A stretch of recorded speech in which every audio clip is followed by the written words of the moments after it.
Hello everyone, welcome back to my Tech Tips. Hope you guys are doing great and keeping safe. In this video, we are going to talk about recently launched Dolby Atmos soundbar by Boat. Yes, Boat is also entering into the Dolby Atmos soundbar segment by launching Boat Avanti 4000 Dolby Atmos soundbar.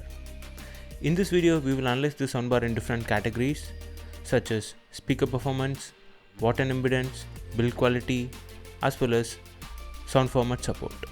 Apart from that, if you guys are new to Dolby Atmos soundbars, if you are looking forward to upgrade your existing soundbar to a Dolby Atmos soundbar, we will get a clear idea whether it's worth upgrading to Dolby Atmos in this price segment. We are going to cover a lot of information in this video, so sit back, watch and relax. Along with that, while watching this video, if you have any questions or any doubt regarding Dolby Atmos, please reach out to us on My Tech Tips Facebook page or leave a comment in the comment section below. We'll try to answer as soon as possible. Till now, we have answered all the comments we have got. Let's get started. These are the overall specification of Boat Avanti 4000 Dolby Atmos soundbar. This soundbar has an 2.1.2 channel, which means it has a dedicated 2 front channels, 1 subwoofer and dedicated height channel. Yes, the dedicated height channel is much more necessary for an perfect Dolby Atmos experience. This soundbar has an 200 watt. When compared to other Dolby Atmos soundbars, the watt is little bit low. Now let's talk about the speaker performance. This soundbar has 2 8-ohm height channels, 4 4-ohm mid-range drivers and 1 4-ohm subwoofer. The subwoofer watt is 60 out of 200, whereas the soundbar watt is 140 out of 200. Even though this Boat Avanti soundbar has an up-firing speaker, the watt is much more lesser. The major difference is the subwoofer performance. As I have mentioned in the previous video, the subwoofer performance is kind of an overkill in Zebronics Super 9700. Looks like purposefully Boat has reduced the watt of the subwoofer to give an balanced sound, not just overall increasing the watt of the soundbar, which is actually a good thing.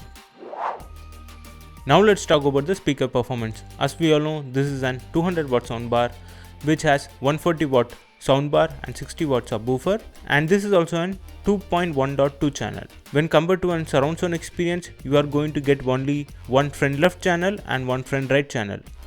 So we are going to majorly miss out on the center channel's performance.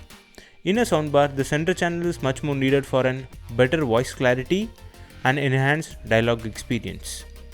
When we talk about the 5.1 channel soundbar, the center channel will be dedicatedly assigned to the dialogue performance. But when it comes to 2.1 channel soundbar, the dialogue as well as the sound effects has to come from the same driver. That's where the dialogue will be overridden from the surround sound experience. That will also happen the same over here. Since we have only 2 dedicated front channels, the dialogue and surround sound experience gonna come from the same drivers, which gonna affect the dialogue performance a lot. But you can ask, what is the major use of 2 dedicated height channel? When you talk about the Dolby Atmos soundbar, the height channel will only come into play in certain scenarios. For example, when you are playing in Dolby Atmos content, you are not going to get always the height channel experience. Only in certain places where the sound engineer intended to have a Dolby Atmos visual effect. Overall, from the 2.1.2 channel Dolby Atmos soundbar, you're gonna get good front channel experience as well as some immersive sound experience whenever you are playing some Dolby Atmos content. Apart from that, if you are not playing in Dolby Atmos content, this soundbar gonna act just like an 2.1 channel soundbar. So when it comes to the subwoofer performance, this has an 4 ohm impedance and 60 watt subwoofer performance. I would say this is more adequate for a small to medium room. I am pretty much sure based on this watt and impedance, the subwoofer not gonna overkill the movie watching experience. When we talk about the design and build quality, even though this is one of the cheapest Dolby Atmos soundbar with dedicated height channels, if I want to rank the Dolby Atmos soundbar under 20,000 based on the design, this definitely gonna come in the first, and second would be the Soundcore Dolby Atmos soundbar, and then Zebronics Zuba 9800 and then Zebronics Zuba 9700. When it comes to the build quality, as Boat mentioned, this is originated from China. Looks like Boat has given some third-party contract to build the Dolby Atmos motherboard and integrate with its own speaker and subwoofer. Based on my past experience, if the manufacturer is not manufacturing its own motherboard, if they are sourcing it from different vendor, definitely the build quality is going to be an average. When it comes to the design, I would give 5 out of 5, but when it comes to the build quality, I would give 3 out of 5. When it comes to the sound format and the sound mode support, again this budget Dolby Atmos soundbar supports only Dolby Digital, Dolby Atmos, Dolby Digital Plus, and this soundbar not gonna support DTS or DTS Visual X. Looks like there is a certain format between the Dolby Atmos soundbar below 20,000 price range, like Zebronic Super 9700, 9800, Soundcore or Botavante soundbar. What we are seeing now, they just only support Dolby Atmos, but not DTS.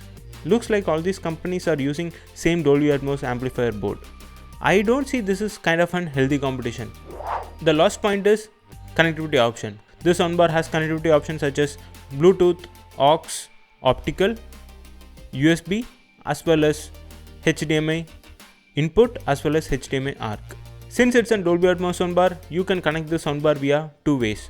If your TV supports Dolby Atmos, you can directly connect the ARC output from your TV to the soundbar to enjoy the Dolby Atmos, or directly connect Dolby Atmos streaming players such as Airtel Extreme or Xbox or PS4 directly to the soundbar, and then connect ARC output from the soundbar back to the TV. I have detailedly made a video on Dolby Atmos soundbar setup.